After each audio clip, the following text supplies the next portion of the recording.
Untuk mengetahui informasi terkini, kami sudah terhubung dengan rekan Berliana Mileni di Bareskrim Polri Jakarta. Selamat siang, Berliana. Apa saja yang disampaikan tim kuasa hukum Yusuf Kalla ketika tiba di Bareskrim?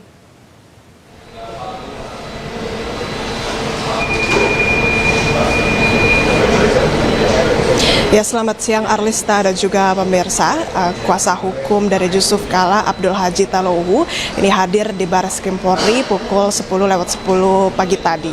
Yang mana ada beberapa poin yang disampaikan, yakni memang hari ini akan membuat laporan untuk melaporkan dari Rismon Sianipar terkait adanya dugaan mencemarkan nama baik Yusuf Kalla, yang menyebutkan bahwa Yusuf Kalla ini terlibat untuk memperkarakan kasus dari mantan Presiden Republik Indonesia ke-7 yakni Joko Widodo. Dalam perannya memang Yusuf Kalla disangkakan atau misalnya difitnah untuk mendanai sebesar 5 miliar untuk memperkarakan dan juga mendanai penelitian dari Roy Suryo CS. Kemudian selain Rismon Sianipar, Alisa juga pemirsa, ada beberapa dari pemilik YouTube atau YouTuber yang juga akan dilaporkan hari ini, yakni dari pemilik YouTube ada Ruang Konsensus, kemudian pemilik YouTube Musik Ciamis dan YouTube Mosato TV. Dari ketiga YouTuber atau channel YouTube tersebut ini sama-sama menyebarkan berita bohong, ikut menyebarkan video yang bernarasikan dari Rismon Sianipar yang menyebutkan bahwa Yusuf Kalla ini terlibat dalam perkara kasus ijazah Joko Widodo. Kemudian ada juga yang menjelek-jelekan atau membuat fitnah serta kegaduhan di media sosial. Yang mana dari Rismon Sianipar kemudian juga pemilik YouTuber tersebut ini akan disangkakan dengan beberapa pasal, yang ini pasal Undang-Undang ITE, kemudian membuat berita bohong dan fitnah, yakni di pasal 439 Jungto, pasal 441 Undang-Undang Nomor 1 Tahun 2023, dan juga pasal 27A Jungto 45 Undang-Undang ITE.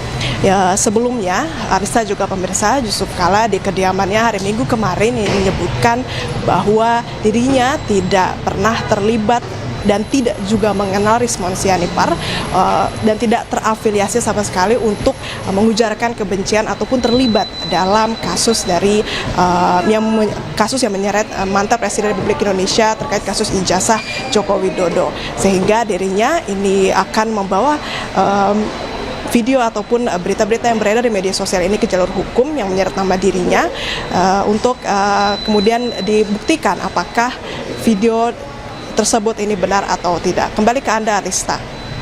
Baik, terima kasih banyak informasinya Berliana Mileni melaporkan langsung dari Bareskrim Polri. Kami masih akan terus menantikan update terkini di lokasi. Selamat kembali bertugas. Kita beralih ke informasi lain, pemirsa. Tak terima dituding mendanai Roy Suryo untuk terus mengangkat kasus ijazah Jokowi, Wakil Presiden ke-10 dan 12 Republik Indonesia Yusuf Kalla melaporkan Rismon Sianipar ke Bareskrim Polri.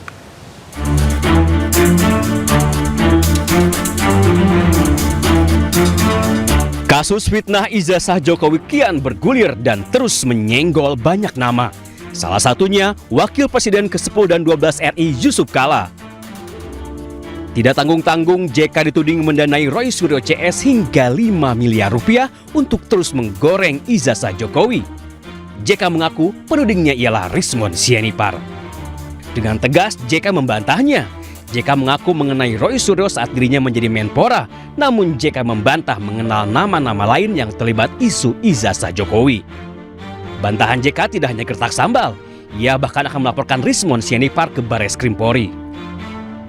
Di media tersebar berita berdasarkan keterangan dalam kutip Saudara Rismon Sianipar bahwa saya mendanai Roy Suryo dan kawan-kawannya sebesar 5 miliar untuk mempersoalkan soal ijazah Jokowi. Mungkin juga sebagian Anda sudah baca.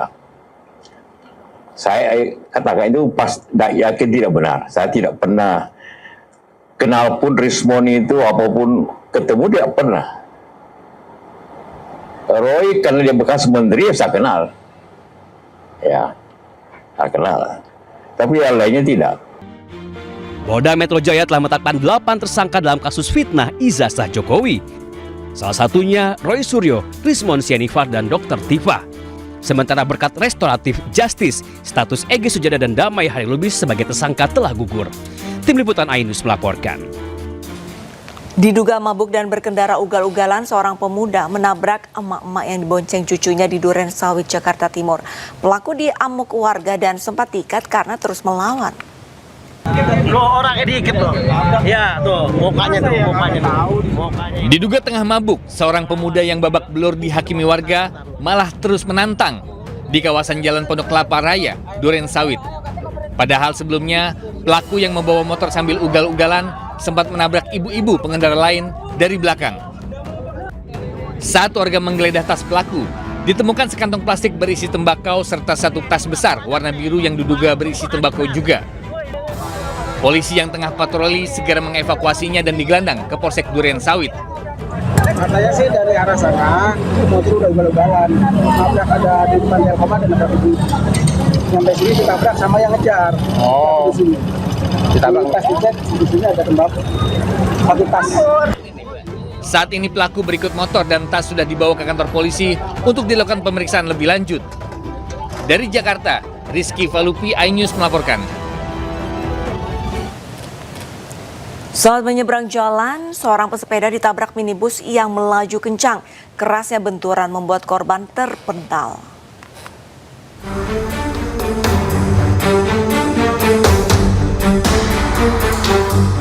Inilah detik-detik kecelakaan yang terekam CCTV.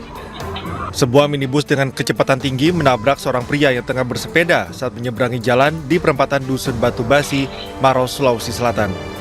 Kerasnya benturan membuat korban terpental ke depan kendaraan. Kecelakaan ini menghebohkan warga dan pengendara yang melintas di lokasi kejadian. Korban berhasil selamat namun menderita luka di bagian kepala dan wajah. Warga yang berada di sekitar lokasi langsung memberikan pertolongan dan mengevakuasi korban ke rumah sakit. Pihak kepolisian telah mengamankan kedua kendaraan yang mengalami kerusakan akibat kecelakaan.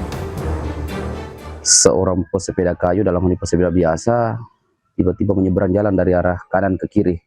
Sehingga tertabraklah. Setelah tertabrak itu pesepeda itu terpental ke depan.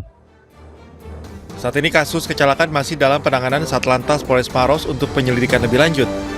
Peristiwa ini menjadi peringatan bagi seluruh pengendara untuk selalu waspada dan fokus saat berkendara, serta bagi pesepeda agar lebih berhati-hati saat menyeberang jalan. Keselamatan di jalan merupakan tanggung jawab bersama. Dari Kabupaten Maros, Sulawesi Selatan, Wahyu Ruslan, iNews melaporkan.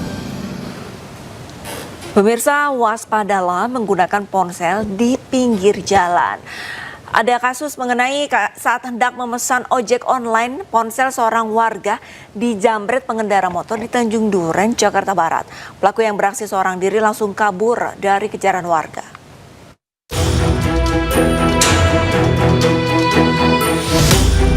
Aksi penjamretan ponsel di Jalan Tanjung Duren Timur 2, Jakarta Barat terekam kamera pengawas. Peristiwa ini terjadi pukul 7:30 malam saat korban hendak pulang usai berkunjung dari rumah kerabatnya. Pelaku mengendarai sepeda motor merampas ponsel milik seorang pria yang tengah memesan ojek online. Mendengar teriakan korban, warga sekitar berusaha mengejar pelaku. Namun upaya warga tidak membuahkan hasil. Pelaku yang beraksi seorang diri berhasil kabur. Menurut warga di kawasan Jalan Tanjung Duren Timur sering terjadi aksi kriminalitas, terutama saat siang hari dan menjelang malam.